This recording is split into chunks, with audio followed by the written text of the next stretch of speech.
Observa essa paciente aqui, ó, testosterona total, SHBG, que é uma proteína transportadora de testosterona, e testosterona livre. Então, esses 3 exames aqui, o que eles dizem sobre essa paciente. Primeiro, testosterona total dela tá 21. Então, se você olhar um exame na linha de referência, tá constando que tá ok. Eu, particularmente, já acho um pouco baixo, tá?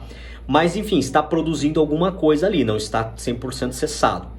Agora, se você observar, a testosterona livre dela está muito baixa. Ou seja, ela está relativamente produzindo testosterona, mas ela não está na forma ativa na corrente sanguínea, chegando nos tecidos para exercer a função dela.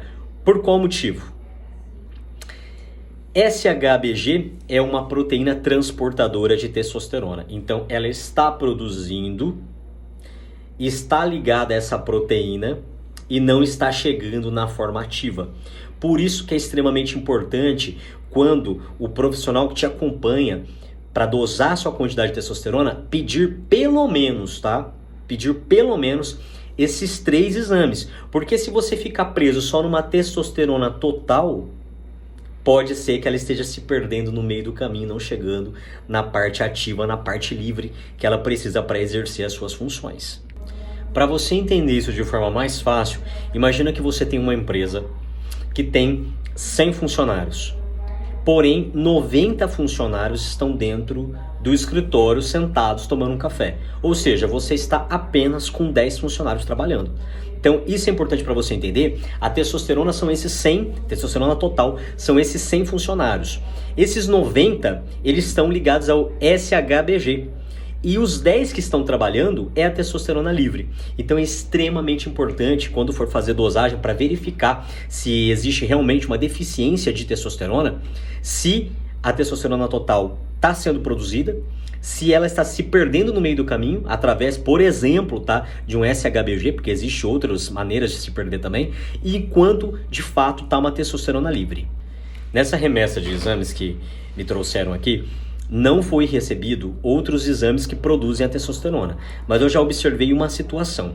Tem o FSH, é ele que manda um comando para a produção de hormônio. Então lá dentro do ovário, tá? Ele tá alto. Se ele tá alto, significa que ele tá tendo que berrar para produzir hormônio. Não necessariamente a testosterona, como por exemplo os hormônios femininos.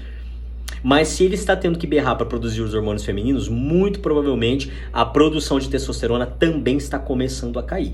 Mas o grande X da questão não é nem a produção que está começando a cair, mas é essa não conversão informativa. E aí a gente tem que descobrir o motivo. Uma das maneiras para a gente observar por que não está sendo convertido em testosterona livre é observar a função tireoidiana de cada paciente. No caso, eu gosto de 5 exames para observar.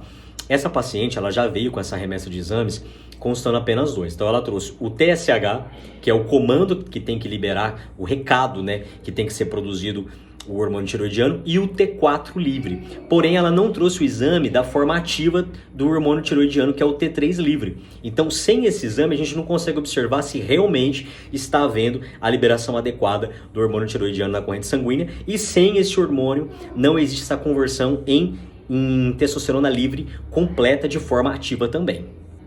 Uma outra questão também é a questão nutricional dessa paciente. Essa paciente é uma paciente que já passou por uma cirurgia bariátrica, então isso tem que ser extremamente monitorado nela.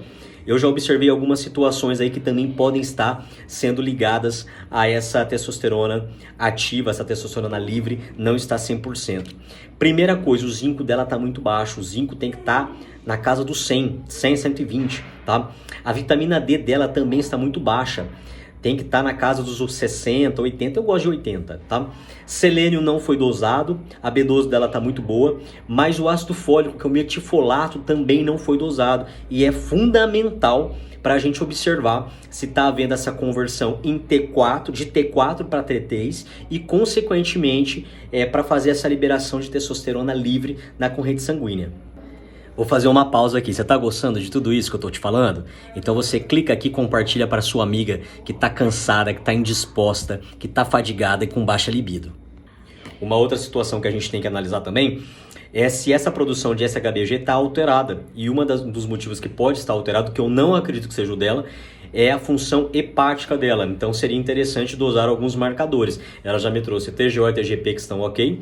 Tá faltando o GGT, fosfatase e bilirrubinas. Então eu gostaria muito de verificar e vou aguardar o resultado disso. Mas já tenho plena consciência que não será isso. O caminho é outro.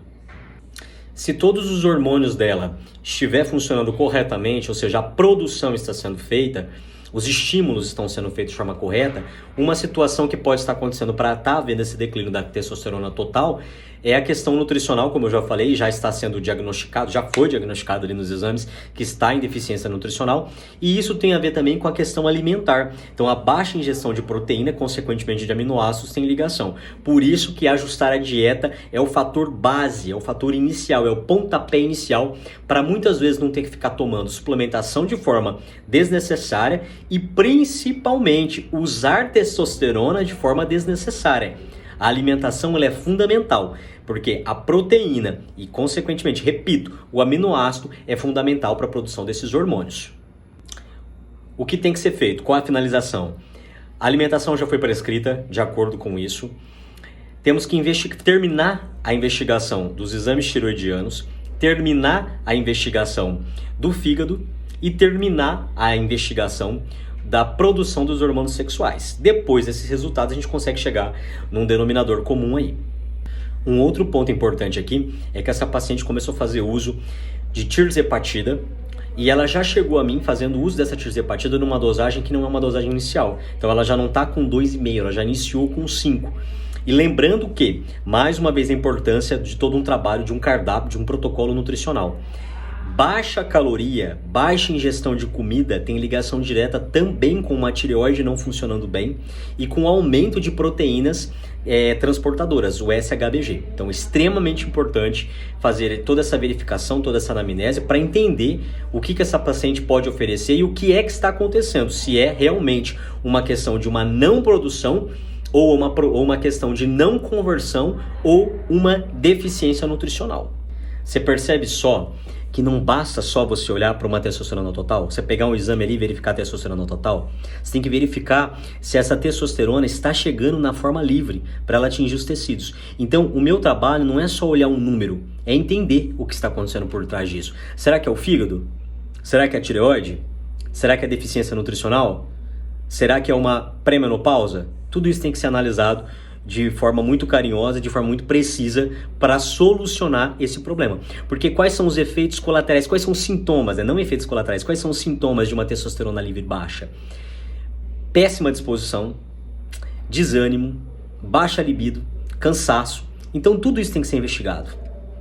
E se você fez algum exame e que olhou lá, a testosterona total, tá normal, minha testosterona total tá normal, será que realmente foi analisado esse quadro de forma completa? Foi observado todos os cômodos dessa casa? Se você quer uma avaliação completa e individualizada, um protocolo perfeito montado para você, acessa www.multiatleta.com.br e inicie o seu acompanhamento.